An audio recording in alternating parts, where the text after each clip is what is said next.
by being a racing driver means you are racing with other people. And if you no longer go for a gap that exists, you're no longer a racing driver. I race designed to win. It's time for Negative Camber. Down the inside, Hamilton sees it coming. It's a late lunge by Verstappen, who takes the lead of the race. If it's motorsport you want, then this is the place to be. All of the latest results, analysis and interviews. And a great start for car number 11. D'Alberto's got away beautifully at the start of the great race. Right now on Radio Italia Uno 87.6. And now it's time to introduce your hosts, Jamie Lemure and Lee Harrison. Good evening, everyone, and welcome to Negative Camber, the motorsport show, proudly supporting Scuderia Ferrari Club Adelaide.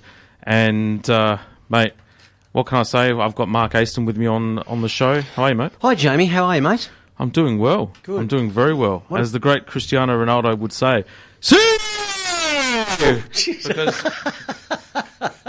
Because two out of three ain't bad, mate. Can you promise me one thing, that you'll never do that again while we're live on air? I will try not to do that again. I think I've just blown half of the Italian station speakers apart. How was the weekend? Good? Very, very good. Good. Very busy. Yeah. Obviously a lot of work to talk, Formula One and studying the racing and watching that and keeping abreast of that. The V8 supercars are on as well, so it's been quite a hectic weekend as always. And I also had my my brother's Bucks night last night as well. How come you look so well? Because I stayed on the waters. Good on you. Now that's committed. Yeah, that is committed. 3 litres of it, to be honest with you. But I certainly enjoyed the pizza that was on offer with Pizza and Giro and Glen Gourmet for all of their wonderful spread that they provided with us as well. Beautiful, so excellent. Yeah, wonderful. Yeah, good. Gee, what a big weekend, eh? Massive weekend for motorsport. Massive weekend, I think, in Australian sport with Melbourne having the highest ever attendance of any sort of sporting event, and I'm so grateful that it was actually motorsport and not a round ball code that actually got it too. So that's amazing, isn't it? That was over the 3 days. 4 days. 416,000. Isn't that incredible? Massive. And I'm presuming it's more incredible given the COVID situation. 100%. Yeah. Yeah. Well, look, 2 years ago they couldn't even get through. They got through Friday, and that was it. Yeah. So to be able to, get the numbers that they did. I mean, I've never seen the Melbourne Grand Prix even look remotely like that as well. So, why do you think that happened? Well, I mean, obviously a lot of people want to get out. Yep. They're sick to death of being barricaded at home. But is there another reason? Is there something going on with Formula One? Was it just something that they hadn't seen for 2 years and just desperately wanted to see it again?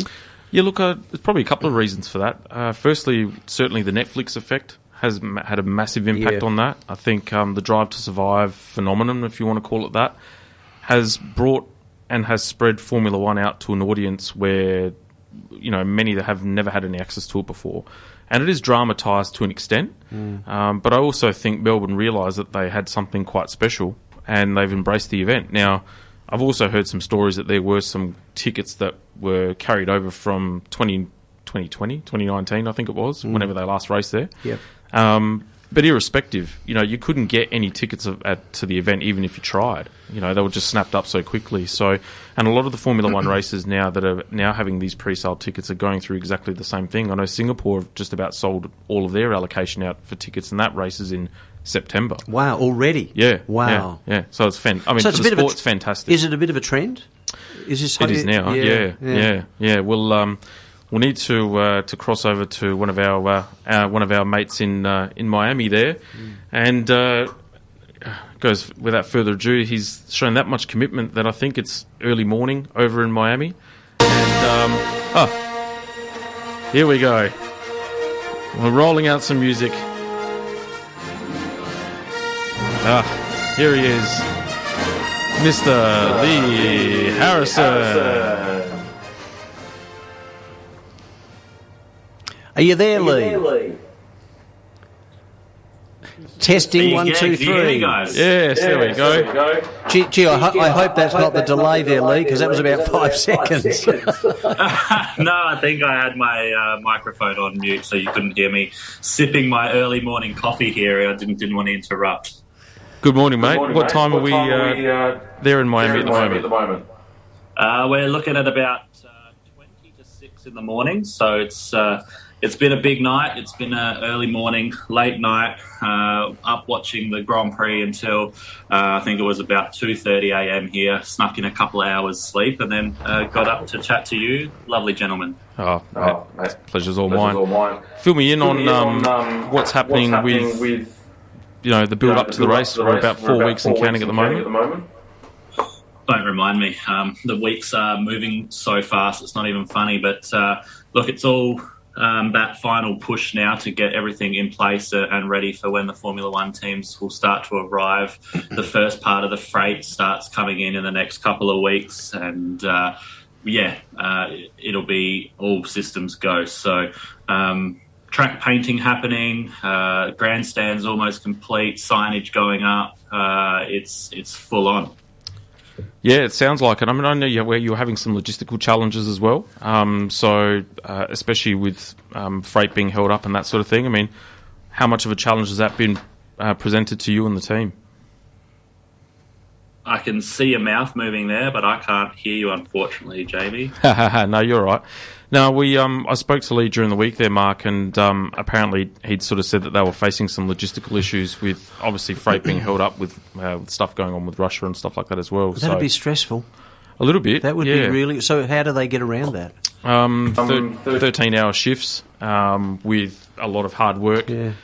Lee getting some grey hairs and looked like he's a bit of a raccoon with the dark rings under his eyes as well. So what does he do? What do they do under... Well, first of all, what was the reason for that? They had to work around some stoppages with the Miami Open from the tennis as well. Yeah. So 3/4 of the track they had access to, and then 1/4 they had stopped. Mm-hmm. And mainly because of the tennis having that sort of that part of the circuit, they couldn't get around the logistic issue of it as well. Yeah. So what it meant was that they could focus on one part of the circuit, get that underway and get that right, and then once the tennis had finished, they could then concentrate on the back end of it.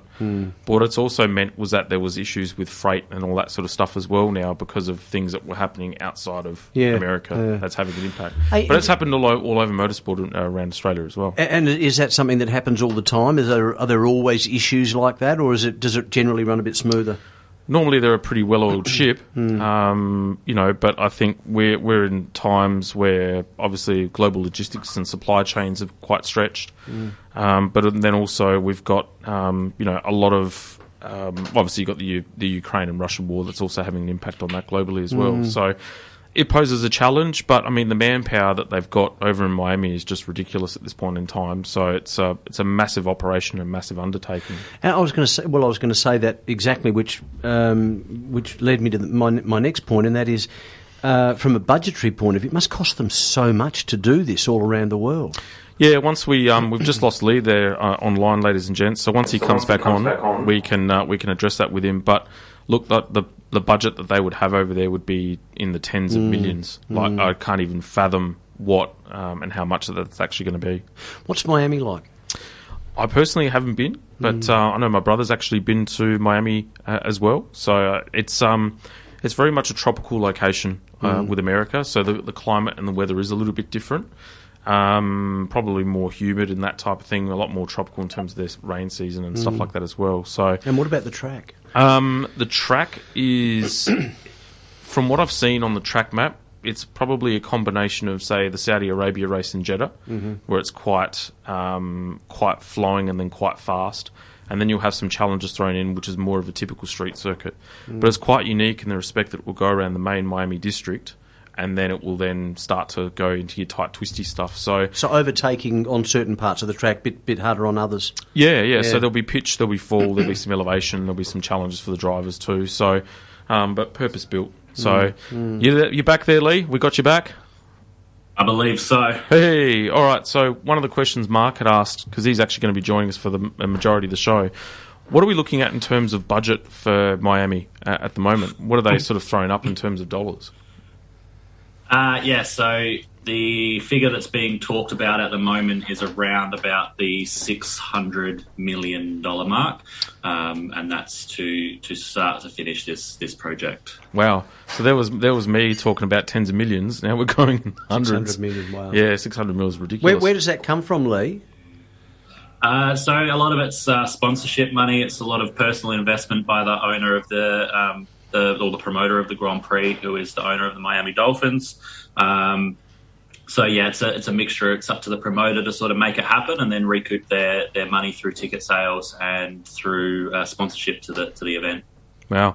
What were the question that we had before I lost you, buddy, was some of the logistical issues that you faced at the beginning of the week when we caught up was causing a bit of a nightmare. Can you sort of expand upon that?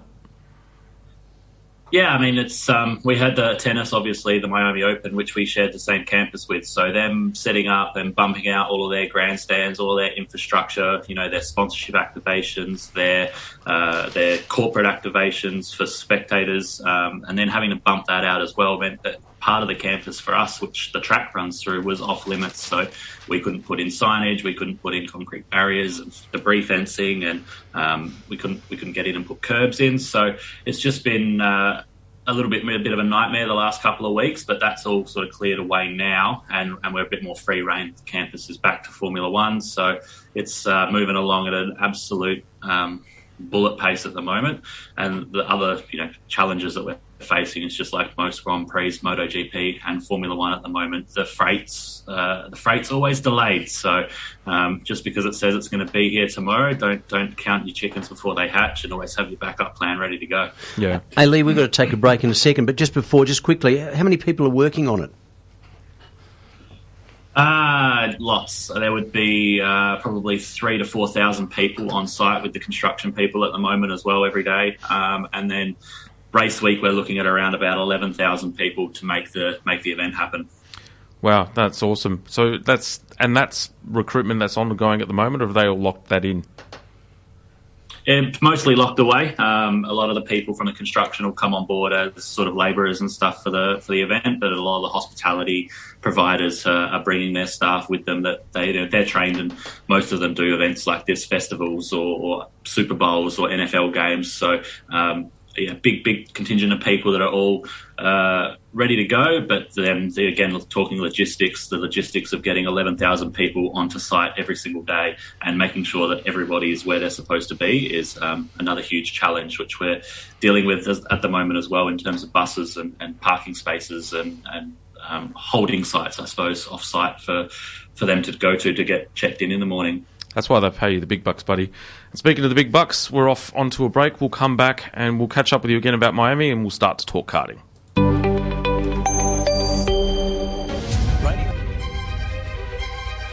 You're listening to Negative Camber with Jamie and Lee on Radio Italia Uno 87.6 FM. Welcome back to Negative Camber, the motorsport show, proudly supporting Scuderia Ferrari Club Adelaide. It is now 7:21 on this beautiful autumn evening. You want to call that? It almost felt like summer today, 27 degrees. It was warm, wasn't it? Yeah, very nice. What was very it nice. like in Melbourne? About the same, 27 degrees. Yeah. Bit of a wind sort of down on the back straight, which was testing some of the drivers with a bit of a tailwind. Speaking of tailwind, we have Lee live in Miami.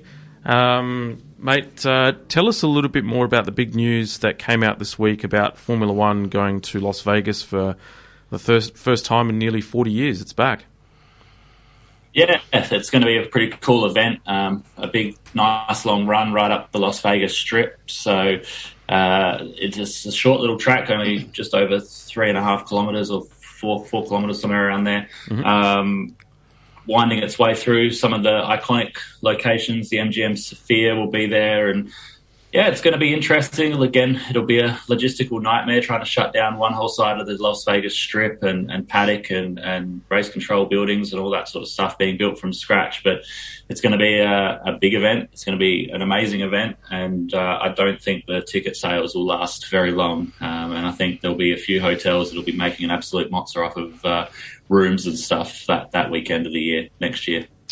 Now, considering your wife, Shay, is listening to this show, and she's, I can now announce my new boss. Shay, if you're listening, can you allow me some free time to travel up with your mate next year? Because I guarantee he'll probably get the gig, and we can burn some chips while watching cars burning up the track on the Saturday night in Vegas. Please tell me you're going to go for this. I think she'll be more than happy with that, but you might have to fight her for who gets to come and burn the chips up with me and get the access. I'll probably have to fight Bianca to give me the green pass to go. God bless her. No, she'll probably want to come too. Speaking of burning up, we had some karting that was done last week at Monado as part of the regular club days. It was the River City titles, which was a bit of a precursor for the up-and-coming Australian Karting Championship, which will be held next weekend at the Southern Go Kart Club. So we'll start with some results quickly, and then we'll get your thoughts on the up-and-coming AKC event, because it is packed to the rafters. So, tag restricted medium, we had Simon Major, followed by Nathan Rosenweg, and then Shane Smith occupying the first 3 spots. 4-stroke light, we had Brock Harrison, Wesley Bowden, followed by Tracy Ross. Good to see one of the females that have recently joined the series flying the flag. Tracy's a very a big listener of the show, big advocate for us. So a big shout out to her and well done. In the 4-stroke heavy class, we had Daniel Bowden, followed by Ben Mooney. They continue their season-long battle. And Dave Skinner just missing out on the overall win by less than a second as well. So shout out to 3 of those guys. Cadet 12, we had Dom Mucuri, who's only recently joined the class and has been dominating over the last couple of events, followed by Michael Lampassi and Desmond Harrison in 3rd. KA3 Junior, we had Leo Ianella, Anthony Capobianco, and Scuderia Ferrari Club's Luca Palombaro in the top 3. Tag Light X30, we had Ruben Goodall and Matt Neitz, and then in the Tag Light class, we had Cooper Brown, Jared Robertson, and Trevor Amersdroz as well. In KA4, Scuderia Ferrari Club's Ocean Colangelo taking out the overall win, followed by Salvatore Imbrogno and Will Smith, slapping some results as well as other things as well. So KA4 Junior Heavy was Charlize Brown. Had to drop that in there, didn't I?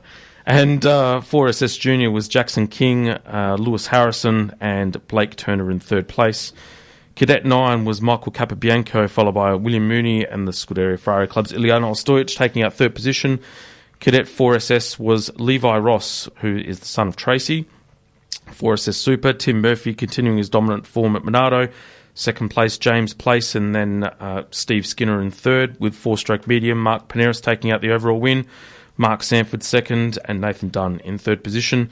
KF3 Senior Light, we had Josh Elliston, Thomas Carrigan 2nd, and Jacob Dowson in 3rd. Tag 125 Restricted Light was Ben Press, Brock Harrison, and then Steve Jenkins in 3rd place. And KA3 Senior was Matt Neitz, rounding up the overall victory there. Big week coming up, Easter long weekend, and we have round 2 of the Australian Karting Championship being held at the Southern Go Kart Club. Mate, I was at the track during the week with none other than Mr. Biscuits himself, and there's still a stack of rubber on that track from the from the City of Adelaide. I can only imagine what the track would be like coming Monday after the AKC with nearly 350 competitors on track.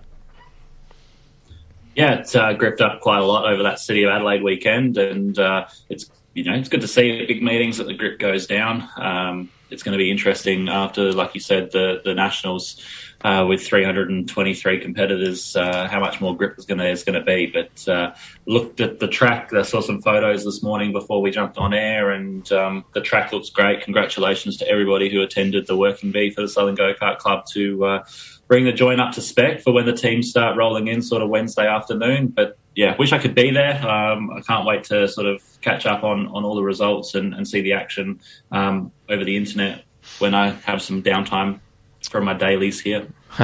Is Nick going to be racing with the Steed and Caravas make an appearance as well?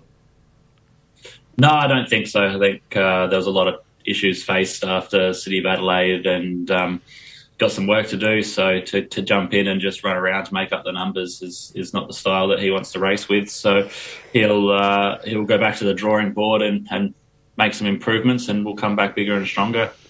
Yeah, absolutely. I think it's going to be, if we go through some of the classes, I think there'll be a lot of pressure on Troy Losco now to try and get a half-decent result in the KZ2s. They had a bit of a shocker, really, in Melbourne for the opening round of the season. So the pressure's going to be on to jag some big results, otherwise the title might start to slip away. Yeah, absolutely.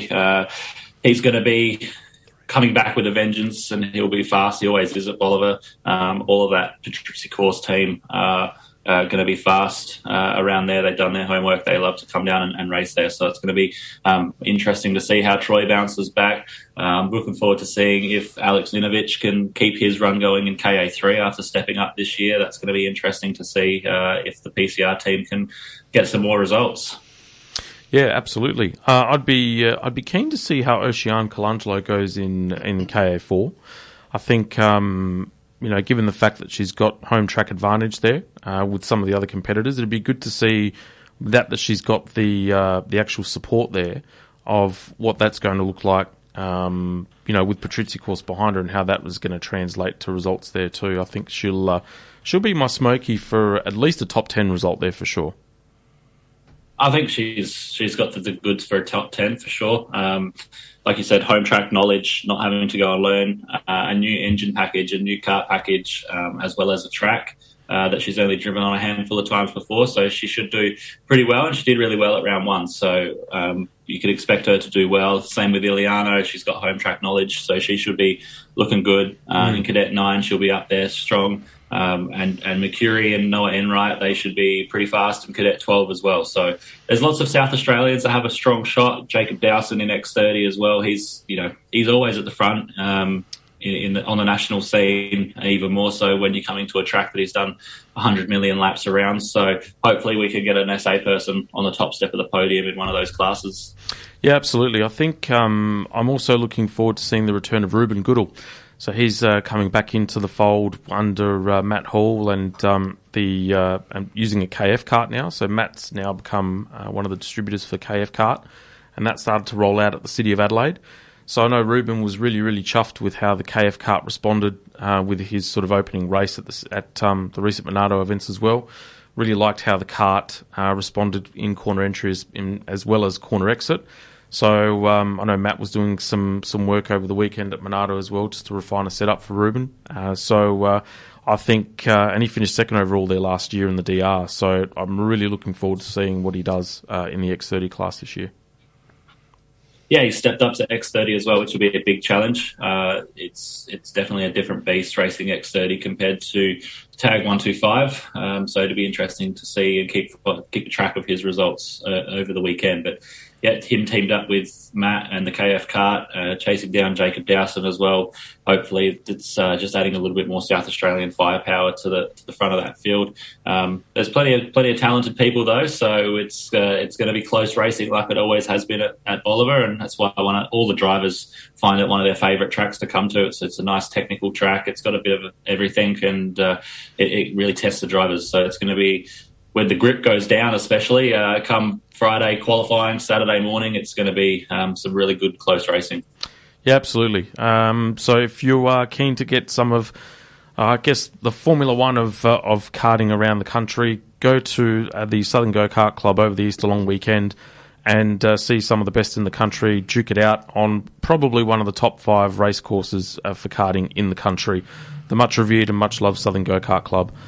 Certainly going to be a great event, and we will likely do a comprehensive review in the next fortnight show, which will be very interesting to see what the outcomes of that are as well. Yeah, for all those people that don't know where that is, it's on Robinson Road at Bolivar. So it's a sort of 15-minute drive from the city in a north direction. But yeah, it's pretty easy to get to, and you won't be disappointed, that's for sure. Yeah, absolutely. And we'll be off for a break. We'll come back shortly after these messages and we will start to cover Formula One. You're listening to Negative Camber with Jamie and Lee on Radio Italia Uno 87.6 FM. Welcome back to Negative Camber, the motorsport show, proudly supporting the Scuderia Ferrari Club Adelaide. I'm your host, Jamie Lemura, and with me is superstar, import, export, whatever you want to call him, Mark Aston. And with us live in Miami is my other co-host, Lee Harrison.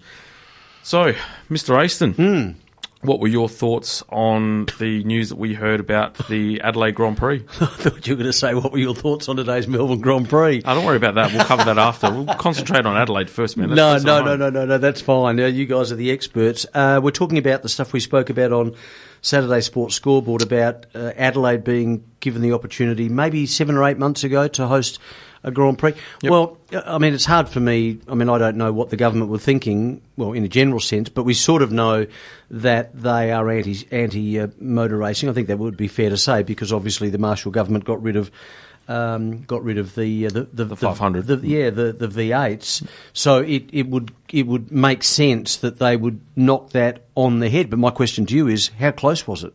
Have you got any inside information?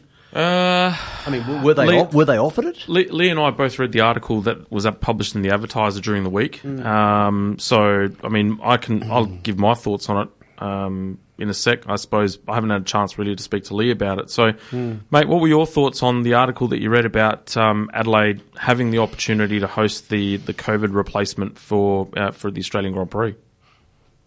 Well, I think it was a lot closer than a lot of people realised. There was an open letter to the government written by Chase Carey, the CEO of Formula One at the time, to say that if in all senses the Melbourne Grand Prix could not happen, would there be the possibility that the Formula One could come to Adelaide? It was something more along the lines to do with the fact that we were in Adelaide slightly more receptive of being open. Melbourne and Sydney at that time of the year or that time of the COVID pandemic was still very much closed. But we were starting to look at international travel. We were starting to look at minimised quarantine. We were starting to look at the, COVID as not so much of a threat, and everything was open. We were attending events and festivals and that sort of stuff. So I think had the government been more open to it, and I think had some people that were in the government's back pocket, so to speak, had got more wind of it, then I think we were a lot closer than people would have realised. Yeah, when I read the article, my blood boiled, to be honest with you. I've made my opinions well and truly known about my thoughts on the Marshall government on some of the segments that we've done on the sports show on the Saturday afternoons, and just a lost opportunity. I mean, there's no doubt that Malinauskas' pitch for the 500 played a big role in him winning the current election, amongst other things. Stephen Marshall takes away one and then had the opportunity to actually give something back, which probably would have still contributed to him being in the chair.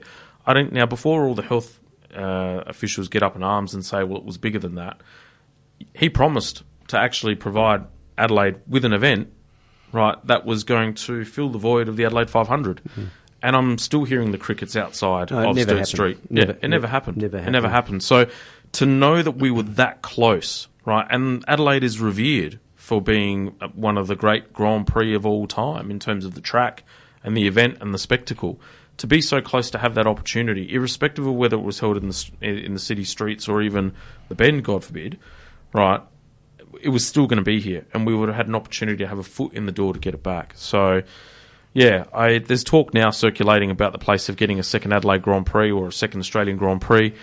I don't know how much that's true. Have you heard anything from, given the fact that you're in the thick of the action over there in America, mate? No, nothing about a second Australian Grand Prix. I know it is a market, and we've shown that with the numbers from the Melbourne Grand Prix this weekend, that there is a market there. But again, that's a bit of excitement after not being able to see one for 2 years. So yeah. I think they need to look at the schedule and do some stuff, because they are talking that it's a very hard race to come to for the mechanics and stuff as a standalone event. But a second one, I don't know. We'll see if that happens. There's talk in Sydney, but I hope it comes to Adelaide. Yeah, I don't know. I mean, I'd love for it to be in Adelaide. I mean, could you imagine like a Clipsal 500, or Clipsal 500, Adelaide 500, Formula One double header?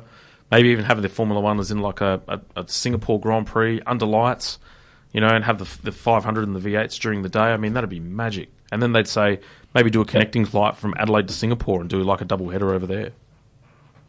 There's definitely scope, and there's ways to make it work for sure. So, listen, if it's going to happen, like you said about budgets and stuff before, they were going to spend so much money on that unnecessary basketball stadium down by the new RAH there, but they could have spent a sixth of that and upgraded the Adelaide Entertainment Centre and the access to that point, and then still had $400 million left over to build a new Formula One track. Yeah, well, that's another thing. I mean, having been a member of the basketball for 6 or 7 years and having gone to the Adelaide Entertainment Centre, then unbelievable in the respect that they had to even contemplate it. It's actually not that bad. Like, I've seen far worse. I mean, would you rather watch basketball at the old Titanium Arena that's archaic? Would you rather go and watch it elsewhere? But anyway, I digress. We had the Jeddah Formula One Grand Prix that happened on the 28th of March, so Jeddah being the Jeddah Corniche circuit.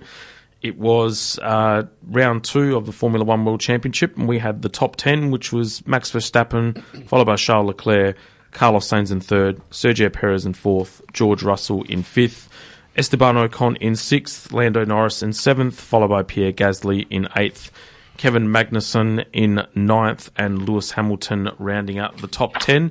Here are the highlights from the race. Problem. Lost engine. Yuki, that's the end.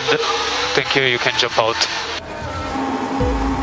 It's lights out and away we go. Perez does get away well, comes over to cover off Leclerc. Carlos Sainz is forced to the outside. Max Verstappen getting keen on the inside with Carlos Sainz, but Perez leads him through the first corner. From Leclerc, Verstappen getting past Carlos Sainz. Hamilton ahead of the fast-starting Williams. It's Perez now ahead of Charles Leclerc. Then comes Max Verstappen. Sainz, Esteban Ocon, George Russell and Fernando Alonso in the other Alpine. Getting detached to the back is Zhou Guanyu in the Haas. And there goes Kevin Magnussen battling away with Pierre Gasly through turn 8. That was very close indeed for Sergio Perez. Job well done. He's got away at the start and he's stretching his lead. There's Pierre Gasly in the AlphaTauri ahead of Lando Norris. 10th place for him, and the 2 Alpines going for it. Fernando Alonso almost in the wall, certainly in the dust, and still behind his teammate Esteban Ocon. Oh dear, that was late. Here we go again. He's definitely a lot closer this time. Is he just going to go for the outside or dummy him? I wonder why you were grinning. Here we go. Fernando Alonso gets past Esteban Ocon. Can he make the move stick? Goes deep into the corner. Ocon is going to fight this back again, you know, and has to concede as Fernando Alonso just puts the squeeze on him coming out of turn 2. And box to overtake. So are Red Bull going to respond here? Out come Ferrari, out come Red Bull too. So Sergio Perez is going to pit and Charles Leclerc. No, Charles Leclerc is going to carry on. The Ferrari crew were out, ready, waiting with a set of tyres for him. Ferrari maybe have called the bluff here and have forced Red Bull into an earlier stop than they wanted. And we've got a yellow flag because we've got a Williams into the barriers. And for the second day running, that Williams is Nicholas Latifi. And this could change dramatically, not just his race, but everyone's race, because that's going to be a safety car, surely. So Perez pitting at the most unluckiest time that he could possibly pit. 1 lap before the virtual safety car, followed by the safety car, has now gone from leader to 3rd, and Charles Leclerc inherits the lead of the race by staying out. He pushed me off. I was ahead. The FIA needs to judge this. I think I was ahead at the safety car. Okay, we are checking. And I think in the middle of the safety car to push someone off is dangerous. Charles Leclerc is holding it a bit before he can blast down the main straight. Carlos Sainz is right behind Sergio Perez. As down into turn 1 we go. Leclerc leads Verstappen. Perez leads Carlos Sainz. Down the inside goes George Russell on Kevin Magnussen. Russell's pulled off a brilliant move on the Haas of Kevin Magnussen, and George Russell makes his way up into 5th place. Checker, we need to give up the position to Sainz after the restart. We do the restart.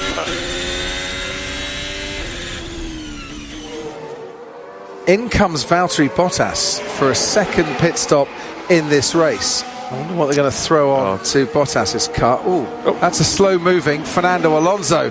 Is there a problem? He's looking there as his teammate Esteban Ocon goes past. Look at it. I have an issue. We've got another problem out there, and this one is for Daniel Ricciardo, and I wonder if there's an overheating problem here too. I got no drive. Okay, copy. Yeah, I can't accelerate. Valtteri Bottas is being retired from this race in the Alfa Romeo. Said he was coming in for a pit stop. That's the 3rd time he's been into the pit, and Hamilton might have wanted to come in. Car slowed down. Big box. Too late. Well, it was too late by a few hundred metres. They say they love this sort of scrap. Well, let's see who comes out on top. Verstappen's got DRS. He's going to try and go round the outside of Charles Leclerc. He does. Max Verstappen takes the lead of the Saudi Arabian Grand Prix. Now, Charles Leclerc is going to have DRS to try and fight it back. Do you remember when Verstappen did this twice in Bahrain and it didn't pay off? It might be a third time that Charles Leclerc has proven hanging back is better, but they're almost going wheel to wheel. Verstappen moves across and Charles Leclerc goes deep but holds on to the lead of this race. Now it's a game of chess. This is going to be interesting. Well, he's got DRS again, Verstappen. Can he stave off his natural instincts as they both lock up? Charles Leclerc goes through ahead. And they were both locking up in dramatic fashion there, but Verstappen has come out worse from that final corner, and even though he's got the DRS, Charles Leclerc has got a bigger advantage out in front than he did have going into the final hairpin, and he stays ahead again.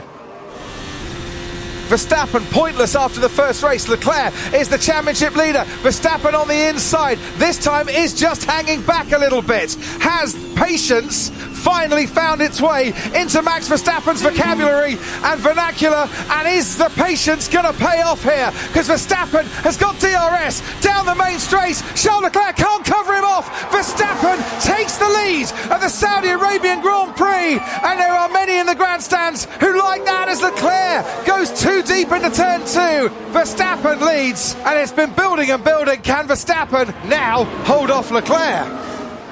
And now you don't need patience, because they're going to be racing to the checkered flag here, and it's not like Verstappen can come back at Leclerc. If Leclerc can't get this move done, or can get this move done, out of the final corner, Max Verstappen emerges in front. Such a close battle once again, and this time around it's Max Verstappen that wins out. He takes victory in the Saudi Arabian Grand Prix, and Charles Leclerc comes home in second place. It's a Ferrari double on the podium as Carlos Sainz manages to take third. Meanwhile, Lando Norris is having a go into the final hairpin with Esteban Ocon. Can Ocon, who got out-dragged to the line and missed out on the podium here last year, lose another place right at the last? Ocon just stays ahead of Lando Norris. But as it is... Well, there you have it. The highlights of the Grand Prix, or round 2 of the Formula 1 World Championship. One of the big takeaways for that is what's looking to be the season battle between Ferrari and Red Bull, with Leclerc and Verstappen putting on a bit of a clinic in terms of racecraft, which was good to see. Absolutely, yeah. I love that little battle between them, and Ocon and Alonso as well, putting in a big battle for the first few laps. But you're right, it is looking like it's going to be the battle between Red Bull and Ferrari that we're going to be watching this season. Ferrari definitely on the upper hand at the moment, but Red Bull there to pick up where they can. Absolutely. I think the thing I like about Ferrari so far, and we'll touch on obviously the Australian Grand Prix, a little bit later on in the show, is they've gone to 3 distinctly different tracks, and the car has been there or thereabouts in all 3 races. So, in particular in Australia today, it was dominant. They not even the Red Bulls couldn't get close outside of maybe safety car interventions. So, I think the homework that Ferrari have done over the last couple of years has certainly been, well spent and well done. They've clearly got the march on the opposition quite early, but Leclerc has also clearly taken his driving up a notch or two as well, especially after he got pantsed by Carlos last year. Yeah, I think it was always there. The car's definitely suiting him better this year than last year. It's a shame to see that Carlos is struggling more than I would have hoped. I had him pegged as the one to take the World Championship this year, but it's turning out that he's struggling more than I would have expected. But definitely seeing a new and improved Charles, and he's looking ready to fight for that World Championship. But the way that he's holding off Max Verstappen and the games that they're playing together, it's been clean racing, which begs the question why there were so many shunts last year, and we take away the common denominator in that battle, and we might have our answer. You know how much I love that guy. It's been good to see clean, hard-fought battles. Nothing gave me more pleasure than seeing the number 1 pull over to the side of the road with smoke billowing out, and I thought of you straight away. I thought, that's for you, Harry. Enjoy that one. How do you like them apples, brother? But speaking of Mercedes, Jeddah really sort of highlighted and exposed some clear weaknesses of that car. Snap oversteer was probably one. Porpoising was another. Straight line deficit was a third. And yeah, they came out of that race talking about how they've got a margin available to them in comparison to the rest of the midfield, if you want to call it that, where they can afford to be more developmental and still jag some results. Yeah, agreed. And I think, the problems that they had were more evident with one particular person than the other, which is also great to see. But yeah, they do have still that little bit of a gap between the next group of cars, so they can be a bit more aggressive, and if something fails and they go a little bit backwards, they're not really in too much trouble. They will still pick up where the likes of Red Bull have a failure, like Australia. But again, when they're there, they're sort of probably the fourth best car. Alpine are up there as well, and we've seen that with today's race, McLaren have made some strides forward as well. So I don't think they can sort of be comforted by the fact they've got a bit of a gap, because I don't think it's as big as they expect. I think Jeddah was just a unique beast that they sort of figured out for George and not so much for Lewis. Well, we should start the Formula One segments called #Harry's Hatred for Lewis. But it's going to be a common theme this year, I think, no doubt. But enjoy it while you can, because I think Mercedes will make a comeback. There's no shadow of a doubt. Speaking of comeback, working with a bunch of people from his motherland, it's a very, very fun topic of conversation. I bet. But McLaren, comeback or track adaptability? I mean, if you speak to the drivers, they think it's more track orientated rather than some sort of developmental gains. But yeah, it's good to see them at least come back to some sort of resemblance of what they were last year. I think I wouldn't call it a comeback, and I think they're still behind where they should probably be. But after their brake issues in Bahrain, I think they had a patch fix that sort of didn't help them a lot with Bahrain. But if you look at the speed and the results from Jeddah, they're still about where they were in Melbourne. Norris finished 7th, and Ricciardo was running there or thereabouts behind Norris before he had the failure. So I don't think it was track specific for them. I think they've definitely made some genuine return to where they should be. Like I said, Bahrain, they had all those brake issues. They couldn't get a fix out in time. They rushed sort of something to get them through the race, and that sort of took away from their aero efficiency around there. But yeah, I think we'll see a more consistent showing of McLaren being sort of that fifth or sixth best team. Yeah, I think Sergio Perez was certainly very unlucky as well. I mean, he was certainly one of the dominant figures of that race, cracking pole position lap as well. Probably, I'd say, maybe better suited to the Red Bull at the moment if you had to compare the two between him and Max over the spread of the first 3 Grand Prix. But, dreadfully unlucky with that safety car coming out and getting done in the pits at the same time. That's racing for you, though. It comes back and it bites you so quickly. You can have the perfect strategy and control the race from the start. And that's, I guess, what I don't really like about this controlling of the race, sort of driving to a number most of the time. Like, if he was going flat out, would they have pitted earlier? Would the strategy have been different? Would he still have got caught out? Yeah, who knows? But it is part of motorsport. Sometimes you have your good days and sometimes you have your bad days. What are your thoughts on the Jeddah track? It's now the second time that we've had the race there. And, what are you thinking of in terms of the racing and maybe the actual layout of the track? Is it suitable for Formula One? Look, it's exciting to see them going so fast, but we've had that conversation before that, I'm not one for labelling a track awesome because it's so fast, but it's fast, it's flowy, it's got a nice overtaking spot, 1 or 2 overtaking spots. I don't think it's safe for Formula One. I think they need to move from the Jeddah Corniche circuit, which they are planning to do when they build the new facility out at Qadiyah. But yeah, it's you see that with Schumacher's huge shunt on Saturday. It's just when it's so fast, one small mistake turns into an absolute nightmare, and we're just lucky that that's how that ended up, and fortunate that Mick didn't come away more seriously injured. Yeah, no, he was a very, very lucky boy on that one. That was a hard hit. Do they estimate how many G-forces went through that? Yeah, it was 33 G when he hit the wall. So for anyone that's listening that doesn't know how G-force works, it's that number times your mass. So say your head weighs 2 kilos, 33 times that, it's 66 kilo pressure onto your neck. It was a crazy shunt. Yeah, very symptomatic and symbolic of the Formula One cars in terms of safety and how much they've progressed.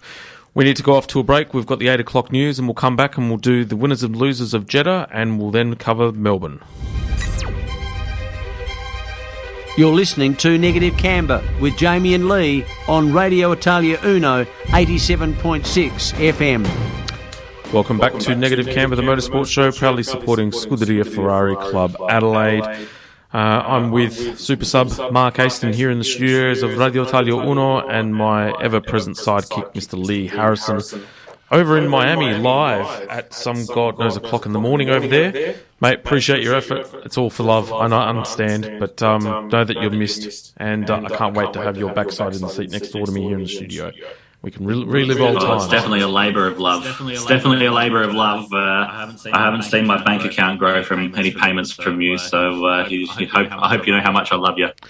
Mate, you'll see some bank account growing when I have to send you my souvenir list. So I'll send some American dollars as well. So speaking of winners and losers for Jeddah, and we'll start with, reluctantly, a winner in Max Verstappen, because he won the race, but that's about as good as it gets, was furious, he says, with his own performance after qualifying, lamenting terrible grip. Get your set up right, Max, and you wouldn't have to lament, which meant he was sliding everywhere.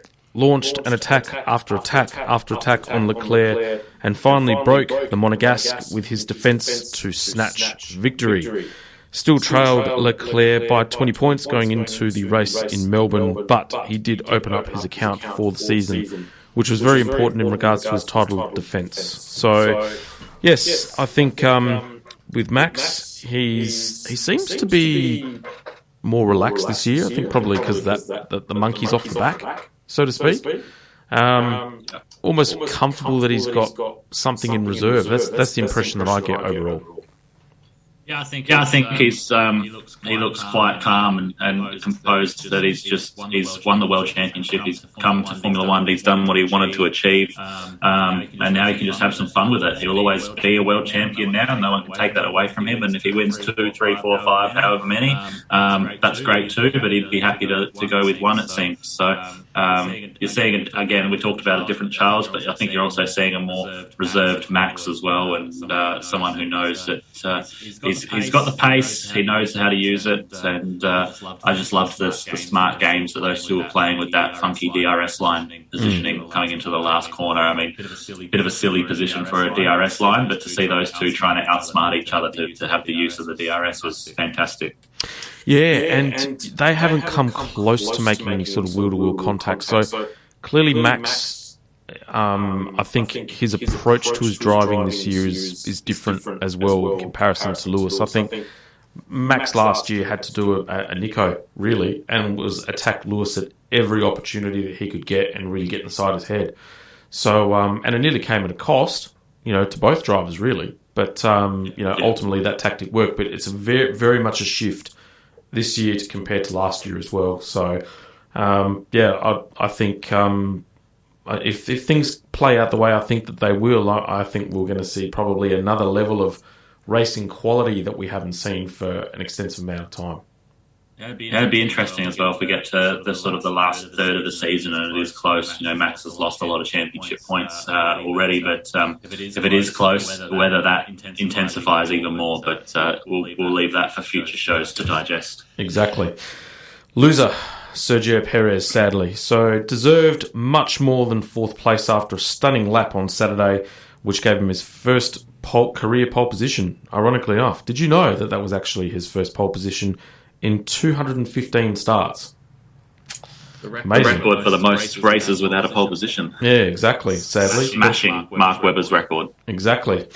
Impeccable getaway and controlled the race with ease in his first stint, but was outdone by the safety car the lap after he pitted, which pretty much gave his immediate rivals a free step and a free opportunity to win the race. So was then having to give their position away to Carlos as well, and so therefore resulted in a fourth place finish, but will walk away with great confidence that he has pace and points available that he's banked away more so than Max at this point in time. So I'd say arguably out of the two drivers, probably the more settled for now in that car. Yeah, he's had less go wrong, I suppose, but he's definitely driving his wheels off his car this year, and it's good to see him getting the results that he deserves. And he's a bit more at one with this iteration of the Red Bull car, and it's good to see. Yeah, absolutely. Absolutely. Now, winner, Ferrari. Yes. So they may have lost a second successive victory in the closing stages, but the famous red team are not panicking. So it's, did you know? The best start to a season the Ferrari has had since 2004. So P2 for Leclerc and third for Sainz, giving them a 33 points advantage, leaving them... Actually, no, 33 points for the round, leaving them 40 clear of the next best in Mercedes, funnily enough, in the Constructors' Championship. So did you also know that it was the first time since 2019 that both cars got onto the podium in consecutive races? There you go. Yeah. I did not know that. Yeah, see? There you go. There you go, segment is back. It's good to see. So, did you also know that Charles Leclerc has scored more podiums in 2022 than he did in all of 2021? Sainz was third straight podium finish, and up until today, 17th consecutive points finish as well. So, first time that both drivers have had a genuine world title contending car, and that was actually clear to see over the course of the weekend. So, I wouldn't give up on Carlos just yet, my friend. It's very, very early days. We've still got 20 races left to go. Plenty of points on offer. He will get the garbage out of the way early. He's got a long way to come back, but stranger things have happened. Like I said, it's only three races in, and people have come back from further positions afar. So I won't take him off my champion list just yet. You are known as the Oracle for good reason within this team, my friend. But when you've got a man like Carlos, the Spanish professor, right? He will be back. Trust me. I've just been told that and gamble responsibly, and someone I did give some tips away this week, and someone has come back a very happy lady through my advice. So congratulations to the lucky tipster from the Melbourne Grand Prix. Jeez, can I take a guess on this, or shall I remain? Does this person remain anonymous? Am I guessing your mum had something to do with it? No. One of your boss's best friends, Natika, she put some money on Leclerc to win. So good on her for following through and making it happen. Team Red. That's why it's my favourite colour. Speaking of red, loser Alfa Romeo, sadly, showed pace in Jeddah again that warranted a double points finish in as many races, but left Saudi Arabia with biscuits, 0. So, with nothing to show for all the pace. So, Valtteri Bottas was set for 6th, but retired due to cooling issues. And Zhou Guanyu, I got it right this time, was centred by, by the time the start to life, as a race as an F1 driver, he was doing okay. Gritty performance, showed a little bit, was going to be close to a points finish, but was then handed a points penalty and finished 11th. As well, so a penalty was handed down to him for indiscretion during the race and finished 11th overall. But unfortunately, I would have loved to have seen Alfa have this pace last year, so Kimi's swan song would have actually been better than what it was. I think he would be sitting there not having the best time in retirement, and if they can keep their car fast, we might find the young Chinese driver out in a Finnish super team. Kimi might do one final return to the top and have some more fun with Alfa. But it's good to see those guys with Sauber Alfa Romeo back into the mix, and they've been fast little tracks as well, which is showing that Ferrari engine has got some pace as well. Yeah, Ferrari have definitely done some homework on that power unit. They can't be done for fuel discretions now, that's for sure. Winner, George Russell, Lee's favourite. Haha. Drove superbly and probably made the most of what he's got, really. And he's been doing that pretty much for the first 3 races overall. Drove a lonely race to 5th, was 5 places ahead of Lee's best mate, Mr. Lewis, to secure another top 5 finish and keep the points rolling while Mercedes are working out the cumbersome W13. It won't be long.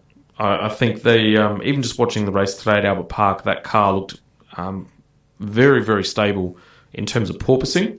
Still obviously suffering some snap oversteer issues, but it won't be long. I reckon they'll come, and that's critical that Red Bull and Ferrari bank some points now, because once they crack that W13, I think they're coming. Yeah, I think they're still a long way away. They're still a very long way away. McLaren were also holding back a little bit today. They had some issues on Lando's car, but not taking away from Jeddah's race. You said Russell's made the most of the 3 races with what he's got. He's been doing the most with the last 3 years. I mean, you look at the amount of times he put that Williams into places where it should never have been in the first place and never spoken about being. You know, in the wet at Spa, he almost poled it. He's almost been in the points a million times in that Williams that should have been languishing 19th or 20th. So the kid can drive. You joke that he's my favourite, but I do have a lot of respect for what George does with those race cars. And it's showing his talent. We spoke about it when he subbed in for Lewis and made Bottas look a little bit silly that he was the real deal. And he's just showing everybody that he is the real deal. And when Lewis was struggling at Jeddah, Russell was there to carry the team, and that's what Mercedes are looking for. Yeah, absolutely. Look, he's definitely a talent, and I think that battle, that inter-team battle between Lewis and George will be very interesting if George continues on this rapid rate of progress over the course of maybe the next 3 or 4 races. So, last one in terms of winners and losers, Jeddah edition, Yuki Tsunoda, a tribute to Biscuits, or Matt Mahar as he likes to be also known as, needed an arm around his shoulder, and Biscuits wasn't there to provide it all weekend.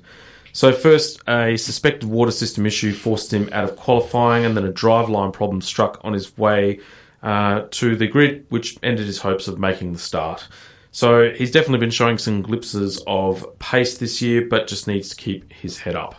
So they have been struggling AlphaTauri for the first couple of races, that's for sure. I think they're getting their head around the car, but Yuki has certainly been getting his brunt of the bad luck. Yeah, I think Yuki's been carrying that bad luck. Pierre has been a lot more better off. He's had a bit better points finishes and getting the most out of the car. It's definitely a fast car. They showed that in Bahrain. Pierre was there or thereabouts again in Jeddah, so they've got that Red Bull powertrain. I think they're suffering some of the same issues as what Red Bull is, but they'll get on top of it. They've got smart people in their corner, and it's going to be an interesting second part of the opening 6 races for them, and looking forward to seeing them improve. Yep, and we're looking forward to a break. So we will leave for a short break, and then we'll come back and review the Melbourne Grand Prix. You're listening to Negative Camber with Jamie and Lee on Radio Italia Uno 87.6 FM. Welcome back to Negative Camber, the motorsport show, proudly supporting the Scuderia Ferrari Club Adelaide. It's 8:24 on this beautiful Sunday evening here in Adelaide. Very quickly, big shout out to Ron and the team at Podcast City for enabling us to have this show. Lee on Zoom here in the studio, along with General Manager Mark Haston, who's my super sub for the night, and of course yours truly here behind the mic, wheeling it and dealing it. So, very quickly today, we had the Australian Grand Prix for round 3 of the Formula 1 World Championship at Albert Park. Top 10 positions were Charles Leclerc, followed by Sergio Perez, George Russell 3rd, Lewis Hamilton 4th, Lando Norris in 5th, Daniel Ricciardo 6th, Esteban Ocon in 7th, Valtteri Bottas in 8th, Pierre Gasly in 9th, and Alex Albon in 10th. And here are the highlights. And it's lights out and away we go. Decent start from Charles Leclerc, and he gets ahead then of Max Verstappen with Sergio Perez coming at his teammate. There's Lewis Hamilton and George Russell down the inside. Leclerc through from Verstappen. Lewis Hamilton has moved his Mercedes up and into a further place as we head now down towards turn 3. There's Esteban Ocon having a move on Daniel Ricciardo. Leclerc goes through from Verstappen, then Hamilton ahead of Perez, then in third. Then comes George Russell. Lando Norris gets slightly compromised. Daniel Ricciardo all over the back of his teammate's rear wing. Carlos Sainz bogged down there behind the fast starting for once Alfa Romeo of Valtteri Bottas. As we now head through the little flick, 9 and 10, and going wheel to wheel, side by side, Valtteri Bottas and the AlphaTauri of Yuki Tsunoda. Bottas is in 11th, Tsunoda's 12th, Alonso's dropped to 10th, Ocon in 8th. And they're all just compressing up at turn 11. Carlos Sainz, he's struggling a bit in these opening laps and barging wheels there with Mick Schumacher. Sainz tried to go around the outside. Remember, Sainz and Alonso on the hard compound tyre. Just watching Sergio Perez and his start, and watching closely once again how he has to pull out before he collects his teammate Max Verstappen. Yeah, he had to be cautious there, didn't he?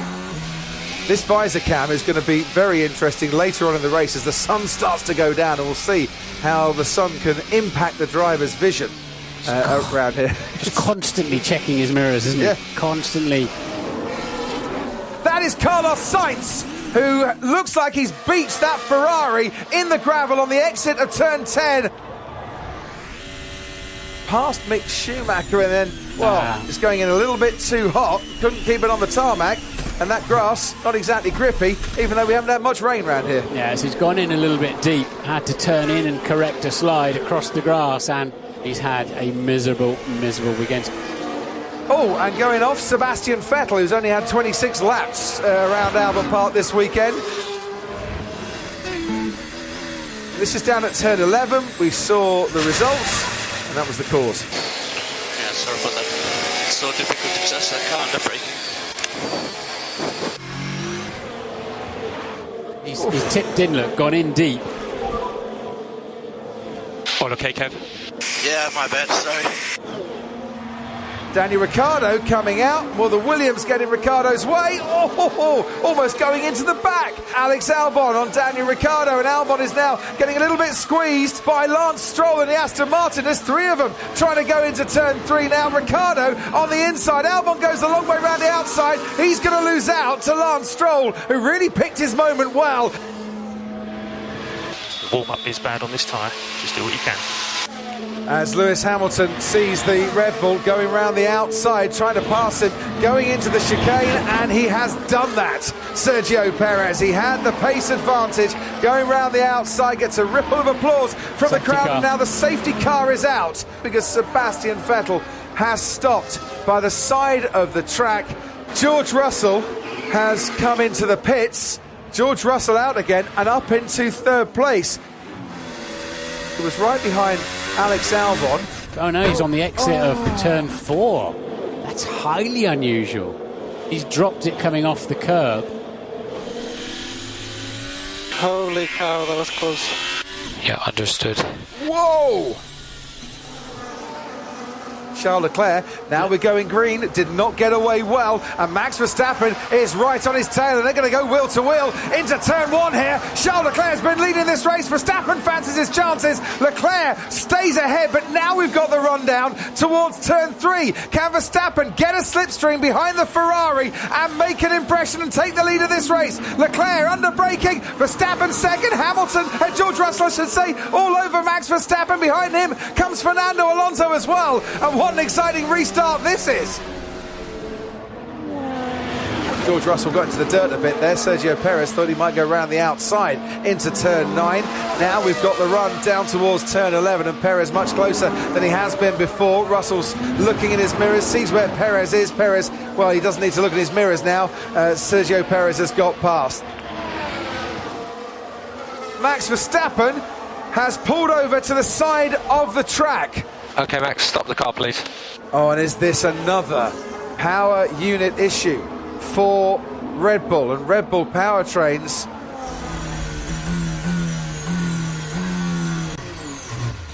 Well, that's... Did he shut that off, the engine off himself? Yeah. There's now some weird fluid. Everything is itself. So he smelt it, turned the engine off, was told by the team to turn the engine off and pulled over at turn 2. This is Valtteri Bottas. Oh, getting very, very close indeed as the Aston Martin of Lance Stroll squeezes his way down the inside. Stroll made me to go off the track, just revealing overtake. Understood. Keep pushing. Pierre Gasly has locked up into turn 13, and there's another one that has gone onto the grass, and as a result Gasly has been passed by Valtteri Bottas. Here he is, nice gap on the inside, don't mind if I do. Charles Leclerc keeping up Ferrari's happy hunting ground in Australia. His 3 previous career wins have come from pole, make that 4 career wins from pole position as Charles Leclerc takes the fastest lap of the race and wins the Australian Grand Prix. Perez finishes on the podium, takes second place, and for his first podium of the season, George Russell comes home to finish in third, ahead of his teammate Lewis Hamilton in fourth, fifth for Norris, sixth for Daniel Ricciardo. Good finish for Pierre Gasly. They lost time in the early pit stops behind the safety car, and there's a good recovery there. Alex Albon taking the final points of the day. Well done, Williams. Very good strategy. Left him hanging on 57 laps on a set of hard compound tyres, and they pitted him right at the final moment. Charles Leclerc started on pole, and he came home to take the win as well. It has been a bumper weekend of motorsport festivities here in Albert Park. What a weekend as Formula One returns down under. Speaking of return, it was good to see the racing back at the track. Lee, what was your thoughts on the actual race this week? This weekend at Albert Park? Yeah, it was a bit of an exciting race. Obviously, the track changes and the new cars being able to follow a bit closer have done what they intended to do. We were talking off air. Would like to see that little left-right chicane in the back straight made a little bit less clumsy now, because everything else is so fast and flowy. It doesn't really make sense there. So that's probably hampered a little bit the overtaking as they go down into that turn 11 complex there. But good race. One of the more exciting Melbourne Grand Prix that we've had ever. So it's good to see that it's back. Yeah, look, I would tend to agree. I think as we were speaking off air, not having that little left-right turns 8 and 9, I think they call it now, would probably mean that they would be slipstreaming all the way through, and that hard braking zone with that right-hander would probably justify them not having to worry about DRS, because they probably, in hindsight, should have left it in there, to be honest. And if they, that's so fast up to that corner now, they took away that DRS zone, and there's a big enough slipstream there that you can pass, but the braking zone's not hard enough for the left-right. So if they made the left-right more of the chicane like the old turn 8 and 9 was, you'd probably find that that's a passing opportunity, and then there's a big enough run to turn 11 or to turn 10 as it may be now, that with DRS on that straight following, there would be another chance for passing. So I don't know, maybe there's some more revisions to come after they've seen that. Then maybe they can talk to the drivers and they may be feeling the same thing. But when they took that DRS zone out along the sort of the sweeping stretch up to the fast left-right, you knew there was going to be no passing there, and it almost made it look like it was too hard to pass then down into turn 10-11, whatever it's called now, because they had to back away so far to get any grip going through the fast S's. Yeah, absolutely. Speaking of, we will be off to a break. We'll come back to do further analysis of the Australian Grand Prix just after these short messages. You're listening to Negative Camber with Jamie and Lee on Radio Italia Uno 87.6 FM. Welcome back to Negative Camber, the motorsport show, proudly supporting Scuderia Ferrari Club Adelaide. The show is flying now. It's 8:35, so we're on the final stretches of another episode of the show. The great man redesigned the Albert Park track to much acclaim and applause from all of his peers, and made me all tickled pink seeing the track and the changes on it too. I was going to say something worse, but it was going to be a G-rated show. But Yeah, I actually quite liked it outside of that little turn 8 and 9 kink at the back. I think what the Australian Grand Prix Corporation did in terms of the modifications of the track was, one, much needed, but two, I think overall they should give themselves a pass mark for a job well done. I agree. Yeah, like I said, it's been one of the most exciting Grand Prix that Australia's had in a little while. It would have been interesting to have the track have one test run, I suppose, with the cars of the new regulations to see if it was the cars or the track that made the difference. But again, like we said, fast and flowy, and they could follow each other a bit better. So it made for more exciting passing opportunities. The cars definitely making drivers make more mistakes, which played into the overtaking as well. So pass mark for sure. Yeah, that battle that was with the bottom half of the top 10 up until about 13th or 14th place, I think it was, with Lance Stroll and Pierre Gasly. To see those cars so close together, even Crofty was commenting on how good the actual quality of the racing was and just how close they could get, which was great. That just added to the race. It reminded you of a midfield Formula 2 or Formula 3 battle, which was good. That's the sort of stuff that Formula 1 needs and the drivers need to be showing off as their racecraft. They didn't get there to procession around the track and drive, to a pace. They need to be racing each other like that. And again, with the DRS zones and not too many hard, heavy braking areas with the new track design, it definitely fed into that DRS train style of racing. Absolutely. Aston Martin, weekend from hell is probably the best way you could describe it. Wow. Where do you start? Probably Friday, I'd suggest, and it just didn't get any better. No, it definitely didn't. Shunt for Vettel, and then the infamous moped ride back to the pit lane, and then it just went continuing downhill from there, and ended with another shunt for Vettel on Sunday afternoon. So really bookended their weekend nicely.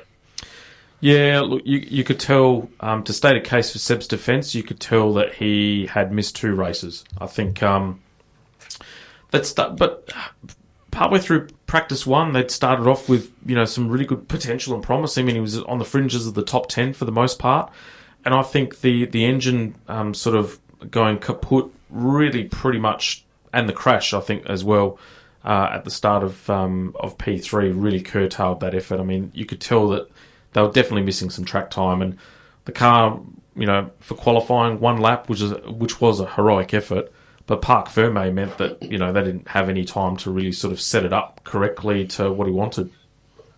And then again, he made a few errors in the race. You could tell, like you said, he's been missed and hasn't had time to jump in and refamiliarise himself properly. Again, Stroll making some clumsy errors as well, like the one in qualifying with Latifi. But they just gave their team unnecessary work all weekend, and lots of damage bill to come out of that weekend for Aston. Yeah, I would hate to be Lawrence Stroll and the 2 drivers, as well as their engineers, in the drivers' briefing, or the debrief after in that transporter or in the motorhome, because there would have been some paint coming off those walls, that's for sure. Yeah, I agree. Yeah. Max's retirement. 2 out of 3 races for him. Not good. And Red Bull were in denial that it was power unit related. However, when you got smoke billowing out from the back, it's generally power unit related. So they're in a little bit of strife, especially now that now they're very well aware that Ferrari have come in with their A game. I think it was actually a leaking fuel pipe, as that's what set fire to the back of the car. There has been some news come out since we've been on air. But yeah, look, they're fast. They've just got to stop dropping points. If they can be reliable, then I think they're still going to be a force to be reckoned with.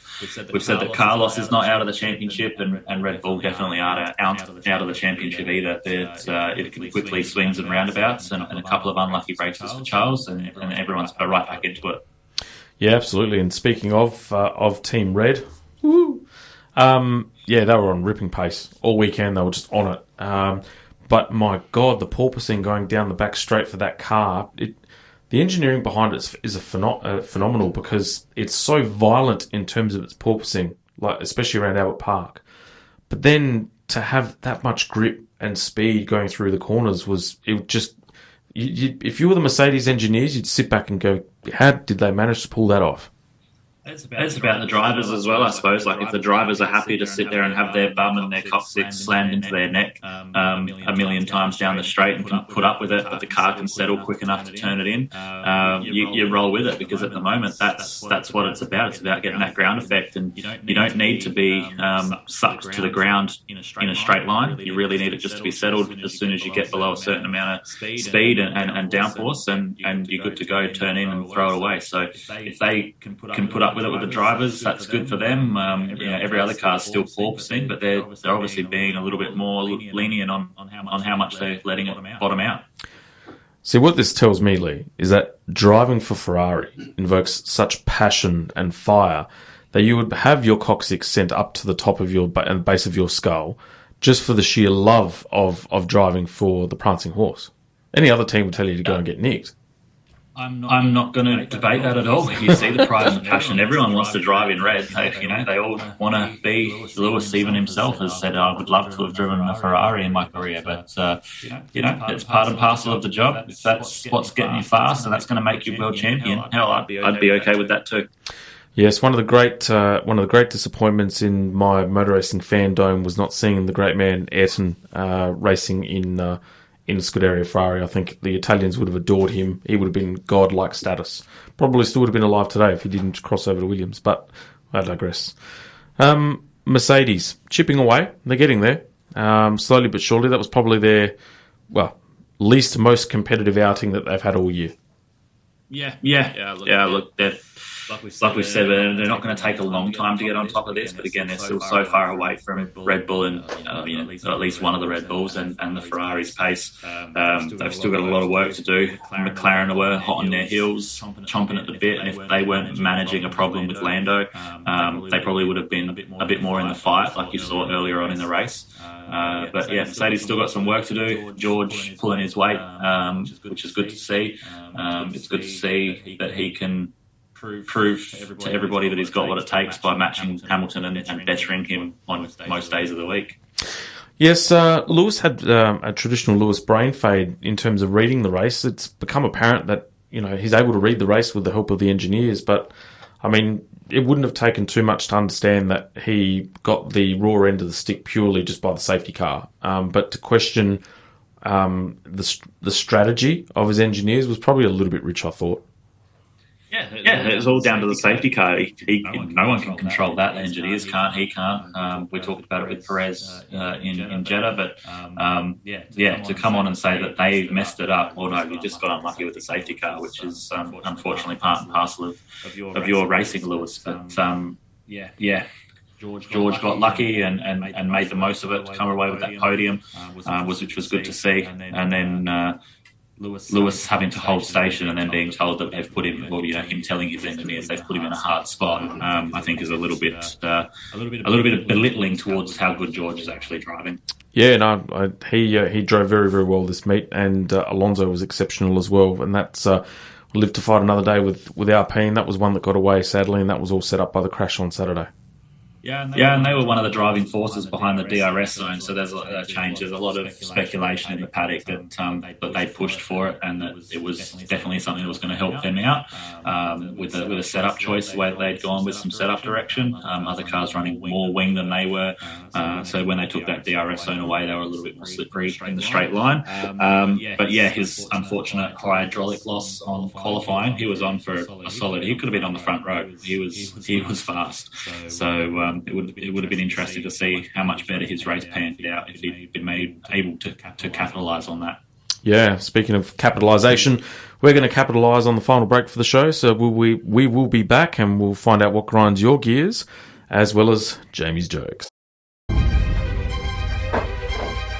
You're listening to Negative Camber with Jamie and Lee on Radio Italia Uno 87.6 FM.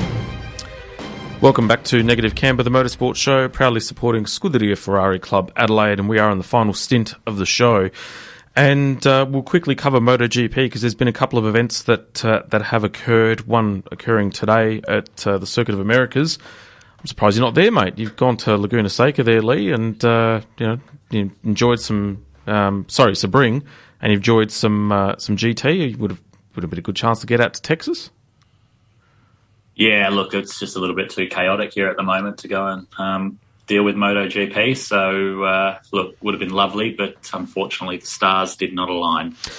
Yes, and speaking of stars aligning, we will cover the overall results for the Argentinian MotoGP event that was held on the 3rd of April at the Autodromo Termes de Rio Hondo.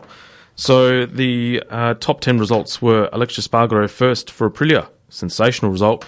My man, Jorge Martin in second, followed by Alex Rins in third, Juan Mir in fourth, and then Francesco Bagnaia. That's pronounced Bagnaia Biscuits, just in case. We'll get on to that topic after. Brad Binder in sixth, Maverick Vinales in seventh, Fabio Quartararo in eighth, and then you've got Matteo Bazzecchi in ninth, and then Enea Bastianini in 10th overall. So great result for Aprilia to finally break the duck is fantastic, and just reward for their hard work. Yeah, and they've been promising. We did talk about it last year that they were not far away from getting their first wins. So, look, unfortunately, MotoGP is hard to come by over here. So, keeping up with the results and the news has been hard work. But, yeah, good to see the win come through, and it was in tricky conditions as well. Yeah, look, it's... for me, so far, the opening races of the season has meant lost opportunities for Jorge Martin. He's been on the front row or pole position in each of those three races, has thrown it down twice, and it was critical that he got a result in Argentina. So the fact that he's actually managed to jag a result, albeit less than a second off winning the race, was actually great for his championship. Pecco Bagnaia, critical that he had to get a result as well, because he was actually arguably the overall championship favourite as well. And Yamaha are sort of struggling a little bit too with overall pace. So Suzuki are hanging in there too, but it's a very, very tight championship so far. Yeah, and I think the racing this weekend at COTA is going to be awesome. I did manage to catch about the last 2 minutes of qualifying yesterday while we were out hanging up some signs, but Ducati top 5, I think it is, and that would make you very happy, and likewise all the Italian listeners on our radio station will be rooting them on. Absolutely. Well, it's actually, I think, top 4 are Spanish riders as well. So overall, overnight, we had the qualifying for the Circuit of the Americas, and my man, Jorge Martin gets pole with Alex Rins in second, Aleix Espargaro third, Maverick Vinales in fourth, and then Andrea Dovizioso in fifth. That's actually a good result. Marco Bezzecchi in sixth, Brad Binder in seventh, and then Fabio Gianantonio in eighth, and then Franco Morbidelli in ninth, and Miguel Oliveira in 10th position. But the key result, Remy Gardner, 12th position. Fantastic result for Remy, and we called it. We are the oracles here at Negative Camber, where we said that we'd start to see Remy floating about the mid-pack and the bottom edges of the top 10. Yeah, absolutely. He's definitely not going to be languishing down the back, and he's going to come to the fore once he gets his head around the MotoGP KTM bike, and good to see him fringing the top 10. Yeah, Marc Marquez is obviously back. He's overcome the vision issues that he was experiencing as well. Qualified outside of the top 10 for, probably the first time ever at the Circuit of the Americas, considering he's considered the sheriff of the track. But look, too much to expect from him, really, to be honest with you, considering the challenges that he's overcoming with the diplopia that he's experiencing as well. Yeah, and he's asked the team not to ask him about his vision over the weekend, so it's interesting to see if he's actually fixed from that or still suffering some side effects. Yeah, absolutely. And look, heroic effort. I mean, that high side in many cases would have been career-ending to many.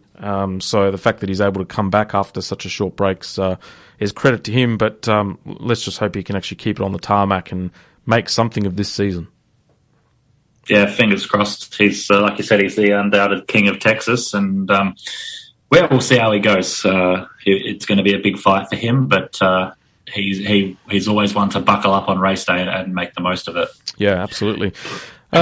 Speaking of making the most of it, we've got to make the most of one of our favourite segments. Now it's time for Grind My Gears with Jamie and Lee. Mr. Lee, what gears do you have to grind? Now, I have from a reliable source heard that my two famed co-hosts on the other side of the world were spouting about great sporting achievements or sporting events that have happened recently, and forgot to make mention of one awesome group of ladies from Adelaide that won the AFLW Premiership today. So to my co-hosts, Jamie and Mark, you're grinding my gears for missing this awesome moment to shout out the best sports team, best women's sports team in South Australia at the moment. How dare you? This is my first time getting the opportunity to co-host, and already I've made a major mistake. It may well be my last time on the show. How dare you, General Manager? How dare you? We did forget about it. It was wonderful. I apologise to the listener. I know who she is. Yes, no, it was a great achievement to win, 3 premierships in 5 years? Fantastic. Yeah, absolutely wonderful. It's about the only Adelaide team at the moment that is actually winning something, and good on to the women for flying the flag. So, speaking of flying flags, we got the best segment of the week.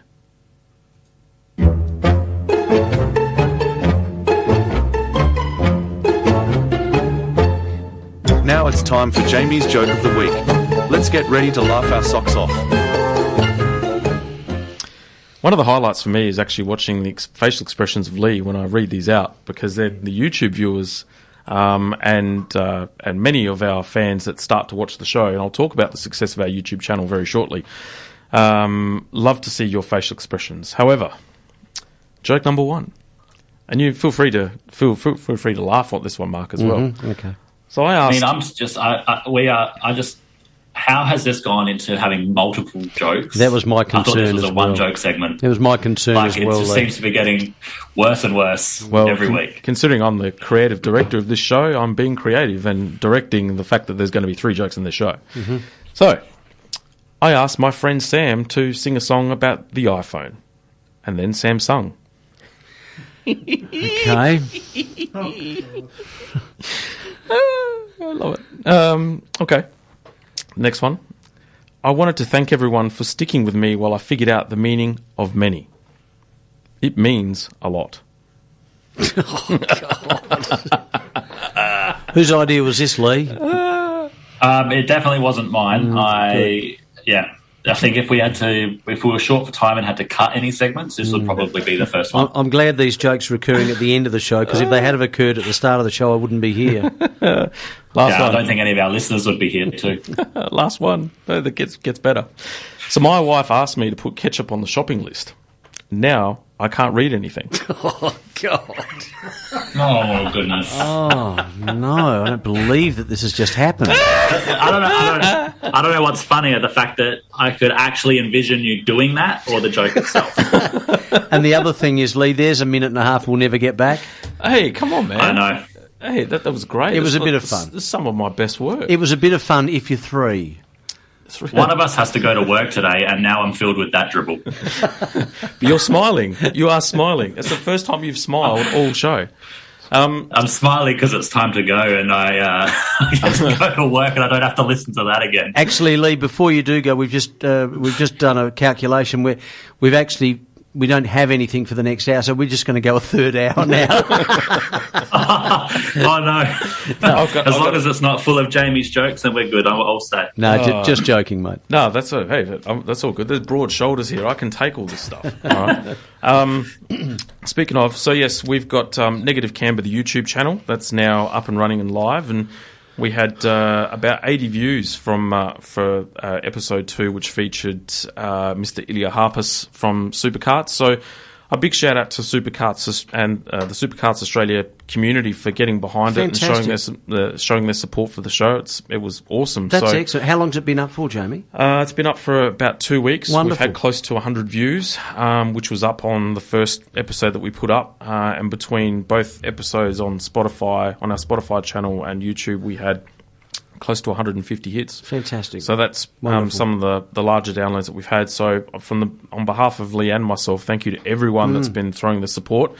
It just goes to show why Lee has a face for TV and I have a face for radio. now I can tell you as well, there's a lot of listeners coming in from the United States because the word is getting around at work about the podcast. So there's a lot of people coming up to me and asking what it's called and where to download it. They're not sure if it's a joke or if it's real, and I have to load the Spotify up and show them, and I know it's a real thing. So there'll be a few more international listeners jumping on board. Well, good. Tell them I send my warm regards here from Australia, and that 3/4 of the show is actually serious, and the final 5 minutes is the joke, because I've got a segment dedicated to it too. So, but no, please tune in. Tell them not to listen to that bit. Oh, shush.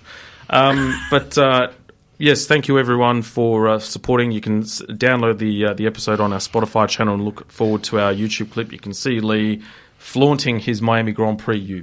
I can't swear on radio, but we'll have another episode up on our YouTube channel as well as Spotify. A big happy Easter to everyone, because there will be an Easter break between the shows. We'll be back towards the end of April as well. We might become interactive, mate. We're getting some messages and stuff online at the moment. That's good. So That's we might have to bring up a WhatsApp channel or something like that as well. So, thank you everyone for listening. We hope you enjoyed the show, mate. Good to speak to you again in Miami. Enjoy yourself, and we'll see you all in a fortnight's time. Good night, everyone.